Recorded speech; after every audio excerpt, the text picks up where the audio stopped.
Hello बच्चों, क्या हाल चाल। आशा करता हूँ आप सभी स्वस्थ होंगे और आप सभी की बहुत अच्छे से पढ़ाई चल रही होगी और अच्छे से ही पढ़ाई आप सभी की चलती रहे, इसीलिए हम आप सभी को सेट्स करा रहे हैं।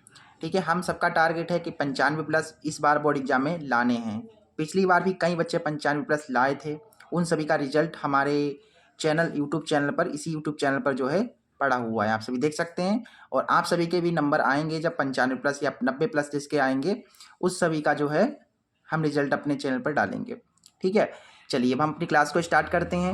हमारा जो क्लास आज हम इस क्लास में पढ़ने वाले हैं बेटा, आज हम इस क्लास में बताइए क्या पढ़ने वाले हैं। आप सभी को पता है आज हम पढ़ने वाले हैं 2024 का सेट 7 IB क्लास 10 मैथमेटिक्स का। ठीक है, हमारे पास अभी क्या है, क्लास 10 मैथमेटिक्स अग्रवाल एंड सोलवेट का पेपर है और आज हम आपको 2024 का सेट 7 IB कराने वाले हैं।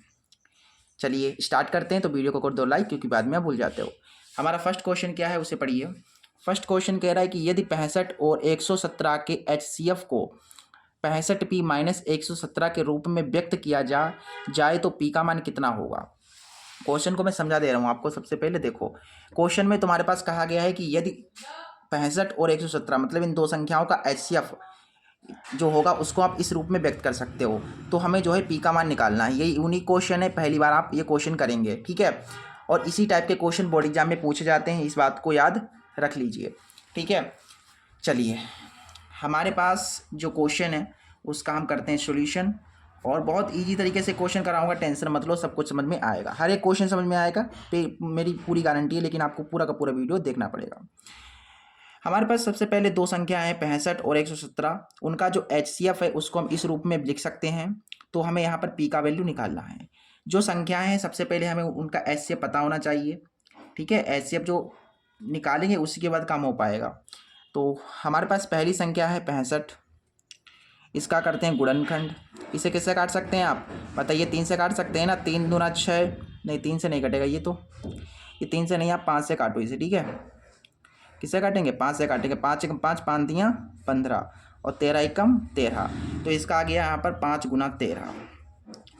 ठीक है, 117 है, 117 का देखिए गुणनखंड कितना होगा। यहाँ पर ये कटेगा 13 ने मैं 117, 3 तियाँ 9, 3 एकम 3। ठीक है, तो यहाँ से तुमको मिल गया यहाँ पर 3 गुना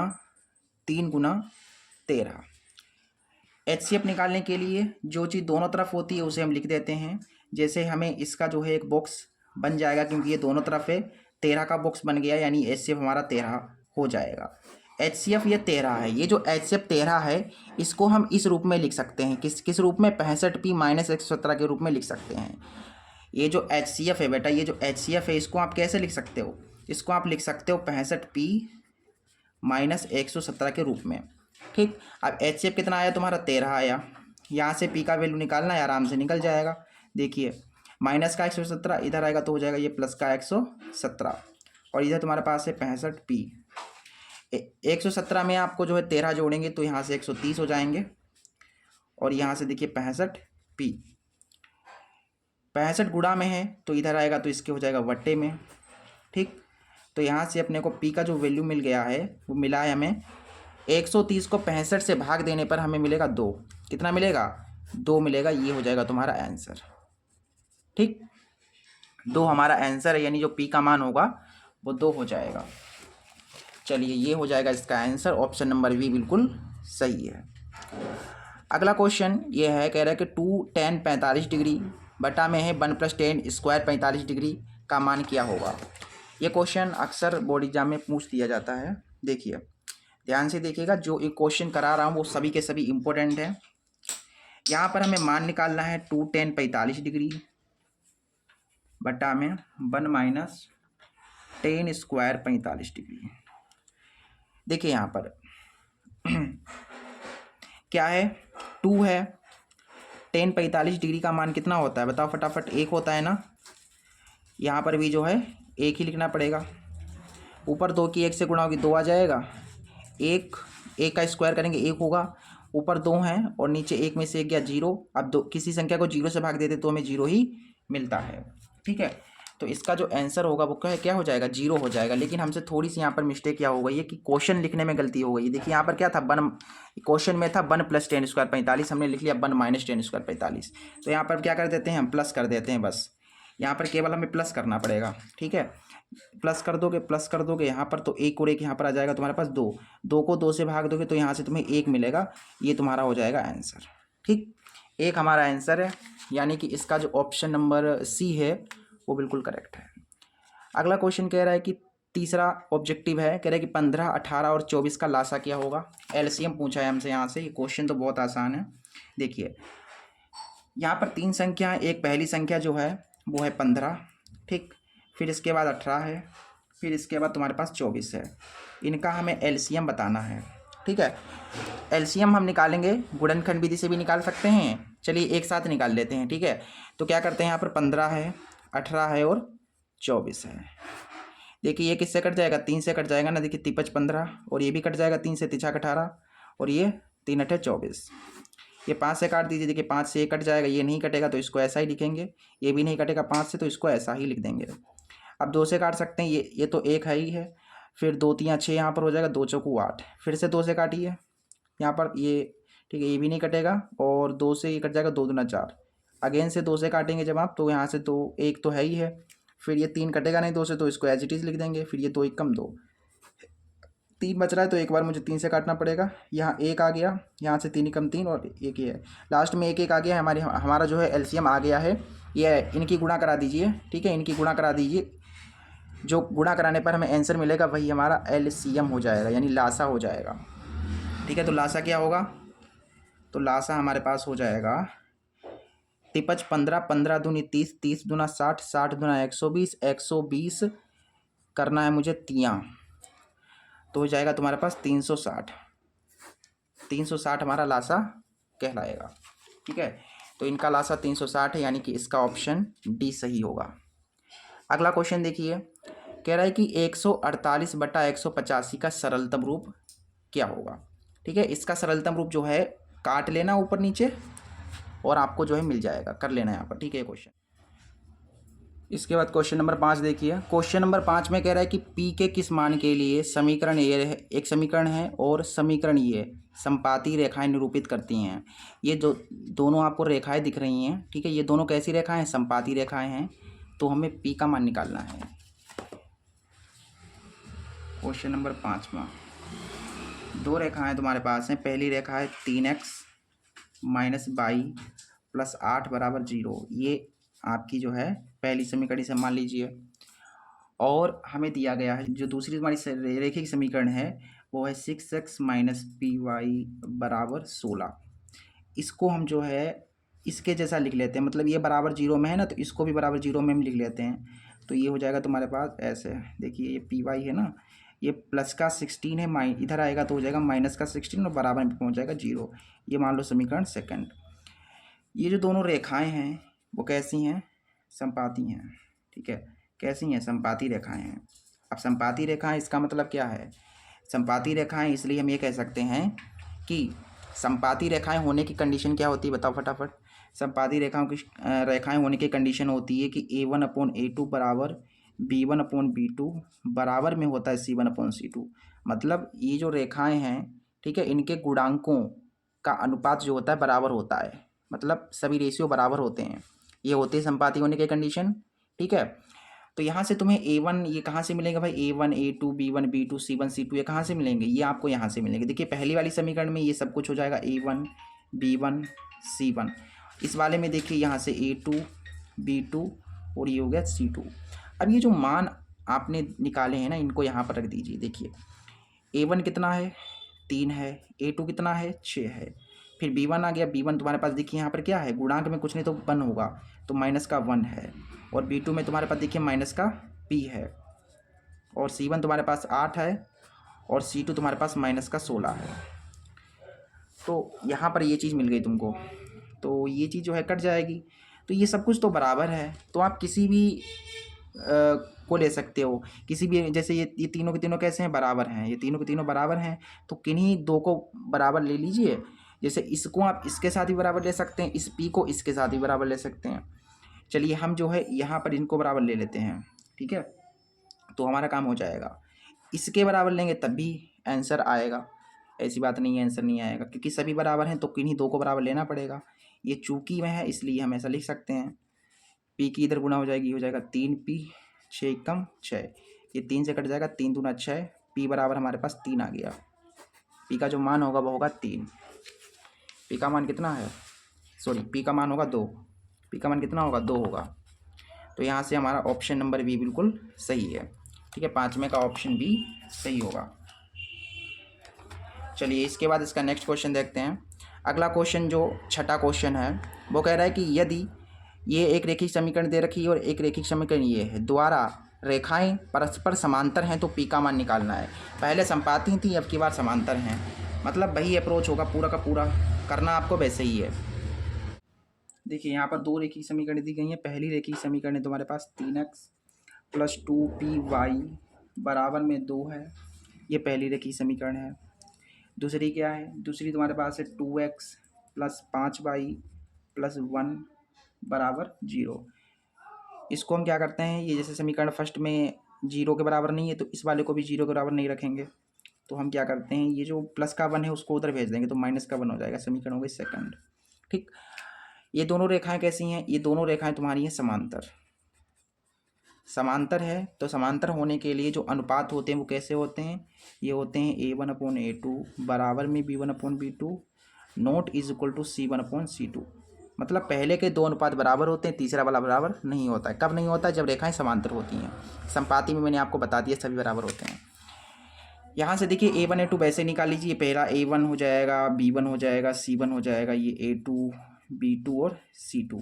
ठीक, पहली वाली समीकरण में a1 b1 c1 और दूसरी वाली समीकरण में a2 b2 c2 ऐसे करके। a1 तुम्हारे पास 3 है और ये तुम्हारे पास 2 है। b1 तुम्हारे पास कितना है, देखिए 2p है, कितना है 2p है, और b2 तुम्हारे पास कितना है 5 है। नॉट इज इक्वल टू है c1 2 है, यहाँ -1। देखिए ये बराबर, आपको ये बराबर नहीं है, केवल यही बराबर है, तो हम केवल इनको बराबर लेंगे। ठीक है, केवल इनको बराबर लेंगे तो यहाँ से देखिए गुणा कराइए, 2 दूना 4 p और 5 15, तो p का जो मान आएगा वो आएगा 15/4, क्योंकि 4 गुणा में तो इधर बट्टे में पहुँच गया, ये आपका हो जाएगा आंसर 15/4। 15/4 यानी कि इसका जो ऑप्शन ए है वो बिल्कुल करेक्ट है। अगला क्वेश्चन नंबर 7वां देखिए, कह रहा है कि यदि 15 कोट थीटा बराबर 8 है तो साइन थीटा का मान कितना होगा। ये क्वेश्चन है 7वां क्वेश्चन। ठीक है, देखिए क्वेश्चन नंबर 7वां क्या है, यहाँ पर हमको दिया गया है सबसे पहले यहाँ पर 15 कोट थीटा बराबर 8 दिया गया है, तो हमें यहाँ पर साइन थीटा का वैल्यू बताना है। ये क्वेश्चन तो आपने, इस टाइप के क्वेश्चन तो आपने कई करे हैं ना प्रश्नावली 8.1 में। सबसे पहले ये गुणांक जो है उसको बट्टे में भेज देते हैं, यानी कि ये हो जाएगा कोट थीटा बराबर 8/15। यहाँ पर इन क्वेश्चंस को करने के लिए एक हम बनाते हैं समकोण त्रिभुज। ठीक है, समकोण त्रिभुज बना लिया हमने। ये मान लीजिए ABC समकोण त्रिभुज है।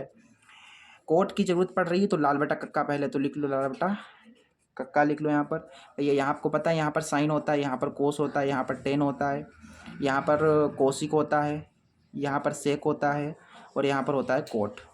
हमें किसकी ज़रूरत है, हमें कोट की ज़रूरत है, तो कोट यहाँ से मिल जाएगा हमें। कोट कितना होगा बताओ, यहाँ से कोट थीटा बराबर हो जाएगा, यहाँ से देखिए कोट यहाँ पर यानी कि आधार बटा लंब, यानी a/L।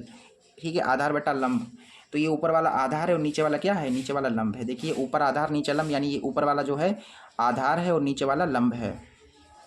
ठीक है, तो हमें कर्ण तो पता नहीं है, कर्ण हम पता कर लेते हैं किससे, पाइथागोरस प्रमेय से। ठीक है, पाइथागोरस यहाँ पर प्रमेय लगा देंगे। पाइथागोरस प्रमेय कब लगती है, जब किसी समकोण त्रिभुज की हमको 2 भुजाएं पता होती हैं, तीसरी भुजा नहीं पता होती, तब हम पाइथागोरस प्रमेय लगाते हैं। ठीक है, प्रमेय पाइथागोरस प्रमेय कहती है कि कर्ण का स्क्वायर यानी कर्ण तुम्हारा AC है, AC का स्क्वायर बराबर होगा लंब स्क्वायर, लंब यानी 15 का स्क्वायर प्लस आधार स्क्वायर। तो यहाँ से AC स्क्वायर मिल जाएगा 15 हो जाएगा 225 और 8 × 8 = 64। AC स्क्वायर बराबर 2 5 4 9 6 7 8 289 हो गया। स्क्वायर हटा लोगे तो 289 के ऊपर चढ़ जाएगा वर्ग। तो बताइए 289 का वर्ग कितना होगा, ये हो जाएगा 17, क्योंकि 17 का वर्ग होता है 289। कारण हमको 17 मिल गया है। अब हमें साइन थीटा निकालना है, तो साइन थीटा आराम से यहाँ से मिल जाएगा। देखिए क्या निकालना है, साइन थीटा। तो साइन थीटा बराबर क्या होता है बताओ, यहाँ से साइन थीटा यहाँ पर है। ठीक है, तो लंब बटा कर्ण होता है, क्या होता है लंब बटा कर्ण। तो यहाँ से तुमको देखो मिल गया साइन थीटा का वैल्यू साइन थीटा का वैल्यू मिल गया लंब, लंब 15 है बटा कर्ण, कर्ण तुम्हारा 17 निकाला मैंने अभी, तो ये होगा 15/17 तुम्हारा साइन थीटा का वैल्यू। आसान था, हो गया 15/17, यानी ऑप्शन ए बिल्कुल करेक्ट है। क्वेश्चन नंबर 8वां कह रहा है कि यदि त्रिभुज ABC और एक त्रिभुज XYZ दो समरूप त्रिभुज हैं, कोण A 75 डिग्री है, कोण Y 57 डिग्री है, तो कोण C का मान कितना होगा। मतलब तुम्हारे पास दो त्रिभुज ABC और XYZ हैं, दोनों त्रिभुज समरूप हैं, ठीक है, उनके दो कोण दिए गए हैं, सी निकालना है हमें। ये क्वेश्चन तो आसान है, ठीक है, मैं ऐसे ही आपको समझा दे रहा हूँ। देखो एक त्रिभुज तुम्हारे पास ये है, मान लेता हूँ ये ABC है, ABC है, और एक त्रिभुज है तुम्हारे पास यहाँ पर, दूसरा भी त्रिभुज तुम्हारे पास है, ठीक है, वो है XYZ, X Y और Z। ये दोनों त्रिभुज कैसे हैं भैया, समरूप हैं, इसलिए मैंने समरूप का साइन लगा दिया। बताया गया है क्वेश्चन में हमें बताया गया है कि कोण A जो है वो 75 डिग्री है, यहाँ का जो कोण है वो कितना है, 75 डिग्री है, ठीक। कोण A 75 डिग्री, कोण Y 57 डिग्री है, यानी कि यहाँ का जो कोण है वो है 57 डिग्री, ठीक। तो यहाँ का जो कोण C होगा वो हमें बताना है कोण C कितना होगा। ये दोनों त्रिभुज कैसे हैं, समरूप हैं, दोनों त्रिभुज समरूप हैं, इसका मतलब इनके संगत कोण बराबर होंगे, है कि नहीं। जब दो त्रिभुज समरूप होते हैं तो उनके संगत कोण बराबर होते हैं, मतलब यहाँ 75 डिग्री है तो यहाँ पर भी 75 डिग्री होगा, यहाँ 57 डिग्री है तो यहाँ पर भी 57 डिग्री होगा। अब यहाँ का हमें पता करना है, तो त्रिभुज के दो कोण पता है, तीसरा कोण कैसे निकलेगा भाई, आपको पता है त्रिभुज के तीनों कोणों का योग 180 के बराबर होता है, यानी कि यहाँ का जो 75 डिग्री होगा प्लस ये वाला कोण और प्लस ये वाला कोण, यानी इन तीनों कोणों को अगर हम जोड़ देंगे तो हमें 180 मिल जाएगा, ये चीज़ हम जानते हैं। तो यहाँ से हमें कोण C मिल जाएगा। देखिए इन्हें आप इधर लाएंगे ना, 75 में 57 जोड़ के इधर ले आओ, देखो 7 5 12 120 हो गए, 120 30 132 हो जाएंगे तुम्हारे पास। घटाने पर हमें मिल जाएगा, यहाँ से घटाएंगे ना तो 130 चले गए, 50 बचे, 50 में से 2 गए 48 बचे, ये तुम्हारे पास आ जाएगा कोण C जो आएगा वो आएगा 48, ठीक है बेटा, कोण C 48 डिग्री आ गया, यानी कि इसका ऑप्शन बी बिल्कुल करेक्ट है। बहुत आसान था, आराम से मैंने बता दिया। क्वेश्चन नंबर 9 देखिए, कह रहा है कि बिंदु हमें दिया गया है कि मूल बिंदु से दूरी बतानी है, एक बिंदु दिया गया है, उस बिंदु की मूल बिंदु से दूरी बतानी है। कई बार क्वेश्चन कराया है मैंने, जैसे कि यहाँ पर एक बिंदु M है, ठीक है, जो कि हमें दिया गया है -3,4, ये बिंदु जो है, इस बिंदु की हमें मूल बिंदु से दूरी बतानी है। किस बिंदु से भैया, मूल बिंदु से। और मूल बिंदु आपको पता है क्या होता है, मूल बिंदु क्या होता है, बताओ फटाफट। मूल बिंदु होता है 0,0, यहाँ से यहाँ तक की दूरी निकालने के लिए हम दूरी सूत्र का प्रयोग करेंगे। जब दो बिंदु के बीच की दूरी निकालनी होती है तब हम क्या, कौन सा सूत्र लगाते हैं, अंडर रूट में x2 - x1 का whole square plus y2 - y1 का होल स्क्वायर, यही सूत्र लगाते हैं ना, फटाफट लगाइए। देखिए ये x1 y1 x2 y2 ऐसे करके, ठीक है, x2 0 है, x1 -3 है, y2 0 है, y1 4 है। ये चीज़ें मैं बता नहीं रहा हूँ, इसमें सॉल्यूशन तो आप खुद कर ही लेते होंगे, क्योंकि इतने क्लास 10th में आप आ गए हैं। और ऐसा नहीं कि मैं बताता नहीं हूँ, मैंने पिछले जो सेट कराए हैं ना उसमें मैंने आपको एक एक चीज़ बिल्कुल धीरे धीरे बताई है। इसमें मैं थोड़ा सा स्लो, थोड़ा सा स्पीड में करा रहा हूँ, ठीक है, जिससे कि आप जो है स्पीड में आप भी करें, ठीक है, स्पीड में आपकी आदत पड़ जाए, ठीक है। 3 में 0 जोड़ोगे 3, 3 का स्क्वायर हो जाएगा 9, यहाँ पर 4 बचेंगे माइनस के, स्क्वायर करेंगे 16 आएगा, 16 9 हो जाएंगे तुम्हारे पास 25, और 25 का वर्गमूल होता है 5, यानी कि दूरी तुम्हारी आ जाएगी 5, दूरी 5 आ गई है, इसका ऑप्शन ए बिल्कुल करेक्ट है। क्वेश्चन नंबर 10वां कह रहा है कि इन बिंदुओं को मिलाने वाले रेखाखंड के मध्य बिंदु के निर्देशांक निकालने हैं। मतलब दो बिंदु हैं, उनको मिलाने वाला जो रेखाखंड है उसके बीच का बिंदु बताना है, यानी मध्य बिंदु, मध्य यानी बीच का बिंदु बताना है। देखिए ये क्वेश्चन बहुत आसान है, वैसे तो इसमें सभी आसान ही क्वेश्चन दिए गए हैं। अगर आपका कॉन्सेप्ट, आपका आधार जो है ना, बेसिक, आपका बेसिक मजबूत है ना, तो ये क्वेश्चन बहुत आसान है। और मैंने आप सभी को बेसिक पढ़ाया भी है बहुत बढ़िया करके। उम्मीद करता हूँ आपने पिछले सेट देख लिए होंगे। अगर आप सबने पिछले सेट नहीं देखे ना, और आप डायरेक्ट 7वां सेट देख रहे हो तो गलती कर रहे हो। शुरू के जितने भी सेट हैं, सेट 1 से लेकर के आप देखिए, तब आपको अच्छे से समझ में आएगा। क्वेश्चन नंबर 10वां है, कह रहा है कि यहाँ पर देखिए, फिर से देख लीजिए, बिंदुओं -2,6 और -2,10 को मिलाने वाला रेखाखंड, यानी कि दो बिंदु हैं तुम्हारे पास यहाँ पर। पहला बिंदु है यहाँ पर -2,6, और एक दूसरा बिंदु तुम्हें दिया गया है जो कि है -2,10। इन बिंदुओं को मिलाने वाला रेखाखंड, इनको मिलाने वाला मैंने खींच लिया रेखाखंड। देखिए इस बिंदु को इन दोनों बिंदुओं को मिलाने वाला ये हो गया रेखाखंड। ठीक है, मिलाने वाले रेखाखंड के मध्य बिंदु के निर्देशांक ज्ञात कीजिए। जो मिलाने वाला रेखाखंड है इसका बीच का बिंदु क्या होगा, मतलब यहाँ पर जो है इस रेखा का बीच का बिंदु हमें बताना है, यानी ए वाला बिंदु हमें बताना है। ठीक है, सिंपल हो जाएगा। देखिए यहाँ से ए इसे मान लीजिए, इसे बी मान लीजिए, इसे सी मान लीजिए। ये हमें निकालना है, पता तो कुछ है नहीं, तो मान लेता हूँ एक्स का वाई होगा। ठीक है, यानी एक्स और वाई का मान हमें निकालना है। यहाँ पर ये मध्य बिंदु निकालना है, तो मध्य बिंदु निकालने के लिए सूत्र क्या होता है बताओ। मध्य बिंदु के निर्देशांक निकालने हैं, तो मध्य बिंदु के निर्देशांक के लिए मैंने आप सभी को सूत्र बताया, बताओ फटाफट क्या होता है। ये होता है, ये पहला x निकालने के लिए, देखिए x निकालने के लिए होता है x1 प्लस x2 बटा 2, और ये जो y निर्देशांक है इसको निकालने के लिए हम सूत्र लगाते हैं y1 प्लस y2 बटा 2, यानी y1 y2 को जोड़कर उसका आधा करते हैं। तो यहाँ से मान को रख लीजिए। देखिए यहाँ से x बराबर x1, ये x1 है, ये y1 है, ये x2 और ये y2 है। x1 plus x2, x1 minus 2 है, प्लस x2 तुम्हारे पास माइनस का 2 है, बटा में क्या होता है 2 होता है ना। और यहाँ से देखिए y1 प्लस y2, y1 6 है, y2 10 है। ठीक, बटा में 2 तुम्हारे पास है, माइनस 2 है, और यहाँ पर माइनस 2 प्लस माइनस हो जाएगा माइनस। ठीक, और यहाँ से देखिए 10 और 6 हो गए 16 बटा 2। यहाँ से तुमको मिल गया -2 माइनस प्लस हो जाएंगे, 2 और 2 4, माइनस के हो गए, और यहाँ पर हमारे पास 16 बटा 2 है। देखिए ये कट जाएगा, 2 दूना 4 और ये कट जाएगा, 2 अठे 16। हमें जो x का मान मिला है वो मिला है माइनस का 2, और जो y का वैल्यू मिला है वो मिला है मुझे 8। तो जो हमारे पास मध्य बिंदु हो गया है वो क्या हो गया है, मध्य बिंदु। जो मध्य बिंदु हमारा C आया है, हमने किसे माना था, x का y माना था ना, तो x कितना आया -2 आया, फिर y कितना आया, y 8 आया, यानी कि -2,8 हमारा आंसर हो जाएगा।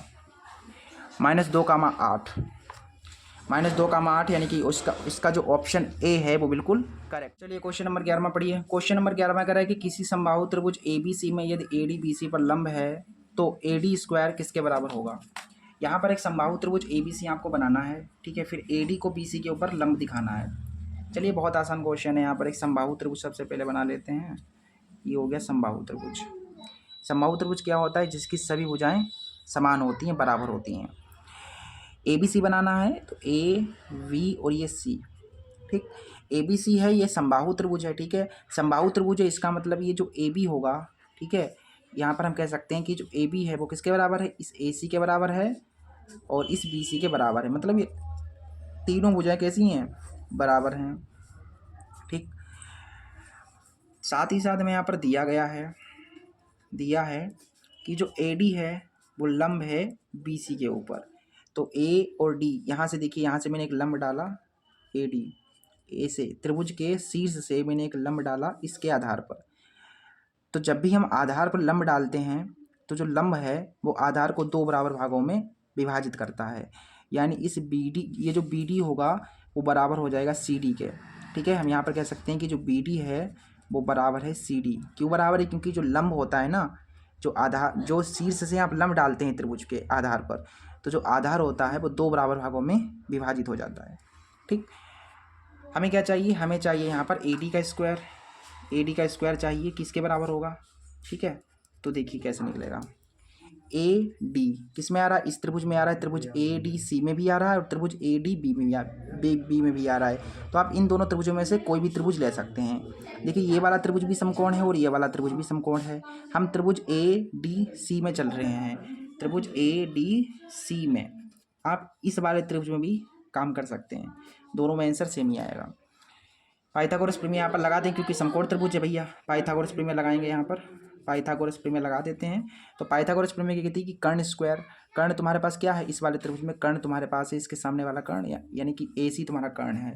कर्ण स्क्वायर बराबर लंब स्क्वायर, लंब तुम्हारा AD है प्लस आधार स्क्वायर, आधार क्या है तुम्हारा CD है। ठीक, यहाँ पर देखिए AC स्क्वायर, हमें क्या चाहिए, हमें AD स्क्वायर चाहिए, तो AD स्क्वायर बराबर AC स्क्वायर और प्लस का CD इधर आएगा, माइनस का CD स्क्वायर हो जाएगा। यहाँ से हमें AD स्क्वायर चाहिए था बेटा, AD स्क्वायर निकाल लिया। अब यहाँ पर जो है हमारा ऑप्शन जो दिए गए हैं वो कुछ इस तरीके से दिए गए हैं ऑप्शन, ठीक है, इस तरीके से हैं। तो यहाँ पर जो है हमें कुछ अपना जो है दिमाग लगाना पड़ेगा। देखिए यहाँ से AD² बराबर, इस AC के स्थान पर आप चाहें तो BC लिख सकते हो, है कि नहीं, BC² लिख सकते हो, क्योंकि भैया AC BC AB सब बराबर हैं, तो इस AC के स्थान पर मैंने क्या लिख दिया, BC लिख दिया। फिर यहाँ से CD² है, AD² बराबर ये BC कब मिलेगा मुझे, ये BC कब मिलेगा मुझे, जब आप इस BD में CD को जोड़ देंगे, ठीक है। जब आप इस ये BC कब मिलेगा, ये BC कब मिलेगा, ये पूरा का पूरा कब मिलेगा, जब आप इस BD में इस CD को जोड़ दोगे, यानी कि BD प्लस CD करोगे तब आपको BC मिलेगा। यानी कि इस BC के स्थान पर हम ये लिख सकते हैं BC प्लस CD, ठीक है। क्या लिख सकते हैं, BD प्लस CD, स्क्वायर में है तो भैया स्क्वायर में लगाना पड़ेगा, फिर यहाँ पर माइनस का CD² है, ठीक। अब आ जाओ, देखो यहाँ से AD² बराबर BD प्लस CD का होल स्क्वायर है, ठीक है। यानी इसे A मान सकते हैं, A प्लस B का होल स्क्वायर लग रहा है। A प्लस B का होल स्क्वायर क्या होता है, आप सभी को पता है। A प्लस B का जो होल स्क्वायर होता है वो होता है A² plus B² plus 2AB के बराबर, ठीक। ये A है और ये B से मान सकते हैं, तो यहाँ से हो जाएगा A², A तुम्हारा BD है, प्लस B² B तुम्हारा CD है, प्लस 2AB, ठीक है, 2A और B, और यहाँ से माइनस का CD² है, ठीक है। यहाँ से देखिए AD² बराबर ये जो BD है वो बेटा CD के बराबर है, ठीक है। यानी इस BD के स्थान पर हम क्या लिख देंगे, CD लिख देंगे, जहाँ जहाँ BD है वहाँ पर CD लिख देंगे, ठीक है। CD² प्लस ये तुम्हारा CD², फिर यहाँ पर देखिए 2, ये BD है तो BD के स्थान पर आपको CD लिखना है, फिर ये CD² है और ये माइनस का CD² है। यहाँ से देखिए AD² CD² प्लस CD² ये हो जाएंगे 2CD², और यहाँ से देखिए ये 2 देखो ये CD केवल है ना, देखो 2 CD की CD से गुणा हो जाएगी तो हो जाएगा 2CD², और यहाँ पर तुम्हारे पास CD² है। AD² बराबर 2 और 2 हो गए तुम्हारे पास 4CD² माइनस CD², 4CD² से 1CD² चला गया तो बचा 3CD², यही तुम्हारा हो जाएगा आंसर, ठीक है। ये मैंने सब CD में क्यों लाया, क्योंकि हमारा जो ऑप्शन में जो थे ना क्वेश्चन, जो ऑप्शन थे वो सब CD में थे, ठीक है। किसमें थे, CD में थे, तो इसलिए हमारा जो क्या हमारा आंसर आया, हमारा आंसर आया 3CD², यानी कि इसका ऑप्शन डी बिल्कुल करेक्ट हो जाएगा। चलिए अब इसका नेक्स्ट क्वेश्चन देखिए। क्वेश्चन नंबर 12 क्या कह रहा है, क्वेश्चन नंबर 12 कह रहा है कि त्रिभुज ABC के शीर्षों के निर्देशांक क्रमशः इतने हैं, यदि BC का मध्य बिंदु D है तो AD की माप कितनी होगी।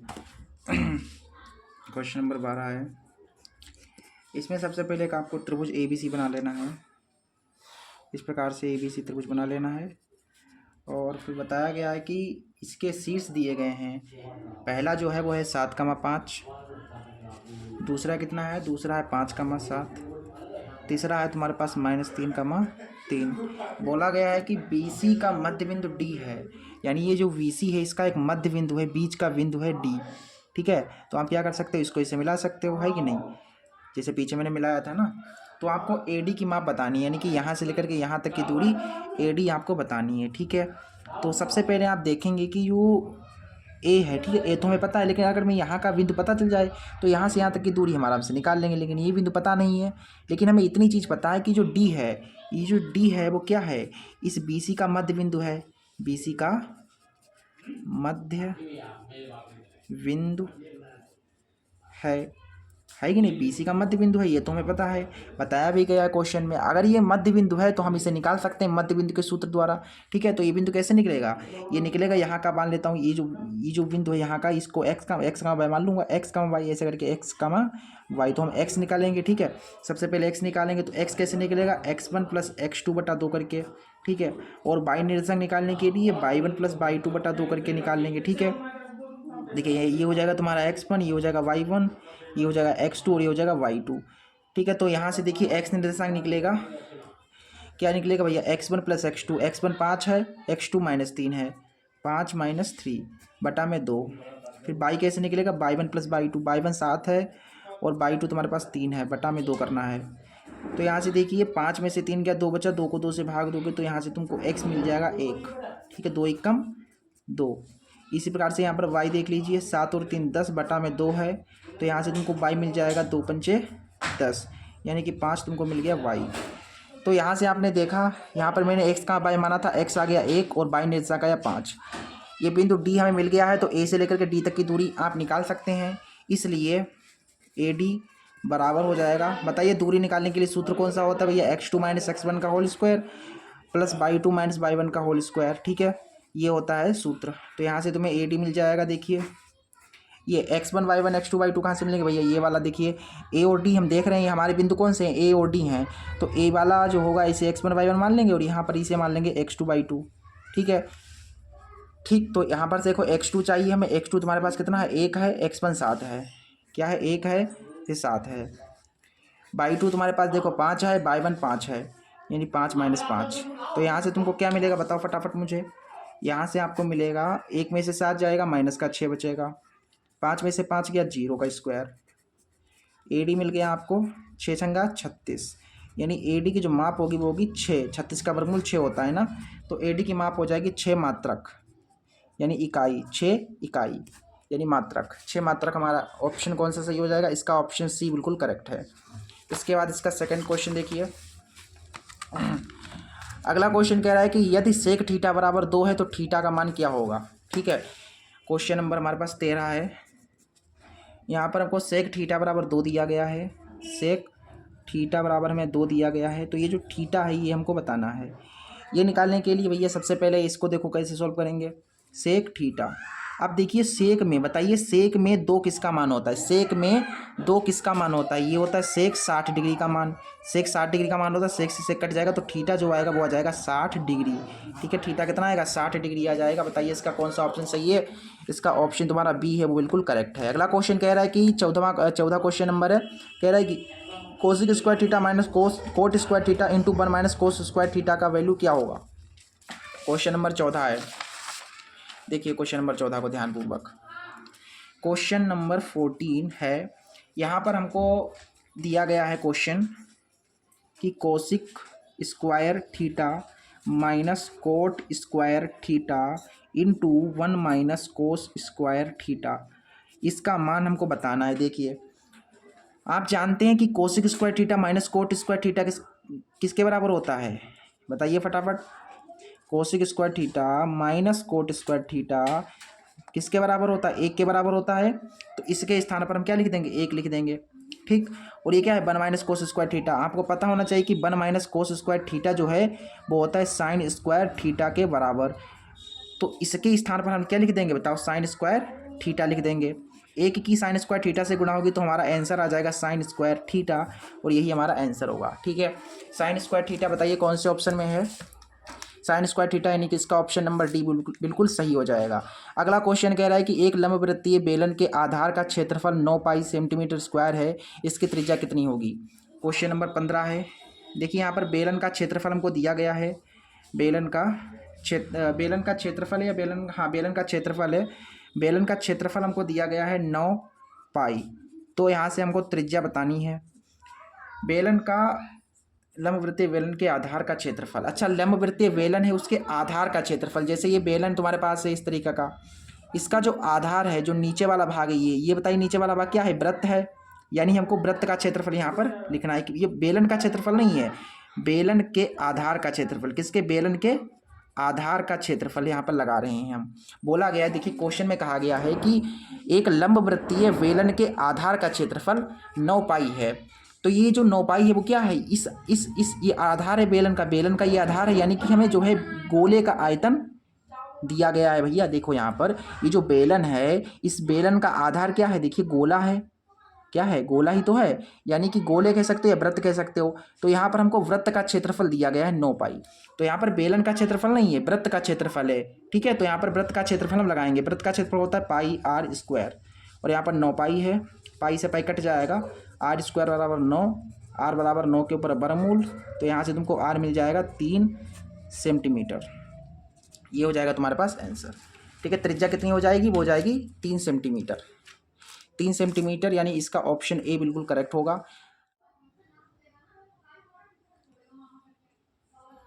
चलिए क्वेश्चन नंबर 16 देखिए। क्वेश्चन नंबर 16 कह रहा है कि 4 सेंटीमीटर त्रिज्या वाले वृत्त के अंतर्गत खींचे जा सकने वाले वर्ग का क्षेत्रफल ज्ञात कीजिए। 4 सेंटीमीटर त्रिज्या का एक वृत्त है, उसके अंदर एक वर्ग की रचना करनी है और उस वर्ग का क्षेत्रफल हमको बताना है। क्वेश्चन नंबर 16 है। ठीक, एक वृत्त है जिसकी त्रिज्या हमको दी गई है, क्या दी गई है, वृत्त की त्रिज्या हमको दी गई है 4 सेंटीमीटर। इस वृत्त के अंदर आपको एक वर्ग बनाना है। ये इस तरीके से जो है बना लेना आपको वर्ग। ये जो आपने वर्ग बनाया है, इस वर्ग का क्षेत्रफल हमें बताना है। क्या बताना है यहाँ पर? वर्ग का क्षेत्रफल हमें बताना है। तो वर्ग का क्षेत्रफल क्या होता है बताओ फटाफट? भुजा स्क्वायर। अगर हम इस वर्ग की भुजा को निकाल लेते हैं तो आराम से क्षेत्रफल निकल आएगा। प्रॉब्लम यही है कि भुजा कैसे निकलेगी। देखो, सबसे पहले यहाँ से लेकर के यहाँ तक क्या है? ये त्रिज्या है जो कि हमें 4 सेंटीमीटर दी गई है। और अगर हम इसको मिला दें यहाँ से यहाँ तक, ठीक है, तो ये क्या हो गया? ये क्या हो गया? वर्ग का विकर्ण हो गया। देखिए ये वर्ग है, इसका ये क्या हो गया? विकर्ण हो गया। और आपको पता है यहाँ से लेकर के यहाँ तक त्रिज्या है 4, तो ये भी त्रिज्या ही तो है, तो ये भी हो जाएगा तुम्हारे पास 4। ठीक है, तो पूरा का पूरा टोटल कितना हो जाएगा? टोटल तुम्हारा हो जाएगा 8 सेंटीमीटर। कहने का मतलब जो वर्ग है उसका विकर्ण कितना है? वर्ग का जो विकर्ण है, देखिए वर्ग का विकर्ण, जो वर्ग का विकर्ण है वो क्या है? 8 है। ठीक, वर्ग का विकर्ण क्या होता है बताओ? वर्ग के का विकर्ण जो है निकालने का सूत्र होता है √2 गुणा भुजा। ठीक है, यहाँ पर 8, तो यहाँ से हमें भुजा जो मिल गई है वो मिल गई है 8/√2। अब ये जो भुजा आई है इसको आप यहाँ पर रख दो, वर्ग का क्षेत्रफल आ जाएगा। Area of square, side side कितनी आई है भैया? ये आई है, इसका कर दो स्क्वायर। 8 का स्क्वायर 64, फिर स्क्वायर √2 का जब स्क्वायर करोगे, देखो √2 गुणा √2 करोगे तो 2 मिल जाएगा, काटने पर 2 2 3 6 2 दूना 4, यानी 32 सेंटीमीटर स्क्वायर हमें क्षेत्रफल मिलेगा। ठीक, तो वर्ग का जो क्षेत्रफल हो गया है वो हो गया 32 सेंटीमीटर स्क्वायर।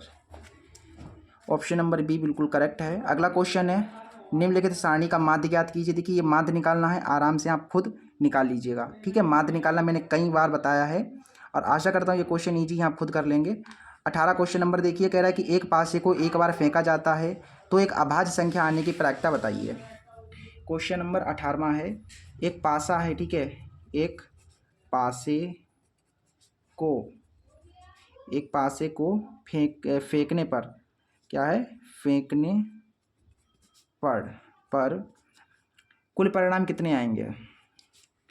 कुल परिणाम, जैसे आपने एक पासा फेंका तो जो परिणाम आएंगे वो आ जाएंगे 1 भी आ सकता है, 2 भी आ सकते हैं, 3 भी आ सकता है, 4 भी और 5 भी और 6 भी। मतलब कुल 6 परिणाम आएंगे पासे को जब आप फेंकोगे, है कि नहीं? पासे को फेंकने पर ये आ जाएंगे। तो आपको ये जो आपने पासा फेंका है तो आपको एक अभाज्य संख्या आने की प्रायिकता बतानी है। जैसे आपने फेंका, पासा को फेंका, ठीक है, तो अभाज्य संख्या आने के कितने % चांसेस हैं? क्या बताना है हमें बताना है अभाज्य संख्या आने की प्रायिकता। देखिए यहाँ पर अभाज्य संख्या आने की प्रायिकता बतानी है। प्रायिकता निकालने का सूत्र होता है संभव परिणाम बटा कुल परिणाम। संभव परिणाम बटा में होता है कुल परिणाम। ठीक है, तो संभव परिणाम क्या होते हैं बेटा? संभव परिणाम वे होते हैं जो आपसे क्वेश्चन पूछा गया होता है। आपसे क्वेश्चन पूछा गया अभाज्य संख्या, तो इसमें बताइए अभाज्य संख्या कौन है भैया? अभाज्य संख्या जो है कितने से स्टार्ट होती हैं? अभाज्य संख्या 2 से स्टार्ट होती है, तो एक ये हो जाएगी अभाज्य संख्या, एक हो गई, एक ये हो गई, एक ये, मतलब 3 अभाज्य संख्या है तुम्हारे पास। एक ये है, एक 3 है और एक 5 है, ये अभाज्य संख्या है तुम्हारी। ठीक है, तो अभाज्य संख्या तुम्हारी 1 2 3 है, तो संभव परिणाम 3 हो गए बटा कुल परिणाम। कुल कितनी संख्या है? 1 2 3 4 5 6 है, यानी 3 कम 3 3 दूना 6, 1/2 जो है प्रायिकता आएगी। 1/2 हमारा आंसर हो जाएगा। 1/2 ऑप्शन बी सही है। अगला क्वेश्चन कह रहा है कि यदि किसी आवर्ती वितरण का माध्य 20.5 है, माध्यिका 21 है, तो बहुलक कितना होगा? देखिए क्वेश्चन नंबर 19वां, माध्य दिया गया है तो पहले हम फार्मूला आपको पता है ना, फार्मूला क्या होता है बताओ? बहुलक बराबर होता है 3 माध्यक माइनस 2 माध्य, ये सूत्र होता है ना। तो ये सूत्र हम जो है लगाएंगे फटाफट। देखिए बहुलक निकालना है, 3 माध्यक हमको 21 दिया गया है और माध्य हमको दिया गया है 20.5 दिया गया है। देखिए 3 से गुणा कराइए, 21 × 63, यहाँ से हो जाएगा 2 पंचे 10, 40 और 1 41। ठीक, घटाएंगे 3 में से 1 जाएगा, 2 बचेगा, 6 में से 4 गया 2, यानी कि 22 आ जाएगा हमारा आंसर। 22, इसका ऑप्शन डी सही है। अगला क्वेश्चन नंबर 20वां कह रहा है कि निम्नलिखित में से कौन सी संख्या किसी घटना की प्रायिकता नहीं हो सकती? देखिए प्रायिकता कहाँ से कहाँ तक होती है? जो प्रायिकता है ना बेटा, प्रायिकता वो 0 भी हो सकती है और 0 से ज़्यादा भी हो सकती है। और याद रखिएगा एक या एक से कम ही होगी। मतलब जो प्रायिकता होती है वो 0 और 1 के बीच में ही होगी। देखो 0 भी हो सकती है और 1 भी हो सकती है और इसके बीच में होगी। मतलब 0 से क्या 0 से छोटी नहीं होगी और 1 से बड़ी नहीं होगी। ठीक है, प्रायिकता यही तो होती है। तो यहाँ पर तुम्हारे पास जो है ये है ऑप्शन ए। जैसे 4/3 है तो 4/3 को हम एक बार सॉल्व करके देख लेते हैं। 4/3 जैसे आपसे सॉल्व किया तो आपको 1.3 मिला है। देखो 1.3 जो है 1 से ज़्यादा आ गया, यानी कि ये हमारी जो है प्रायिकता नहीं हो सकती है। ठीक है, ऑप्शन ए बिल्कुल करेक्ट हो जाएगा। इस तरीके से मैंने आपको आज जो है सेट 7 IB के सभी ऑब्जेक्टिव्स करा दिए हैं। अगले वीडियो में इसके जो है 2, 4 से 9 वाले क्वेश्चंस को सॉल्व करेंगे। ठीक है।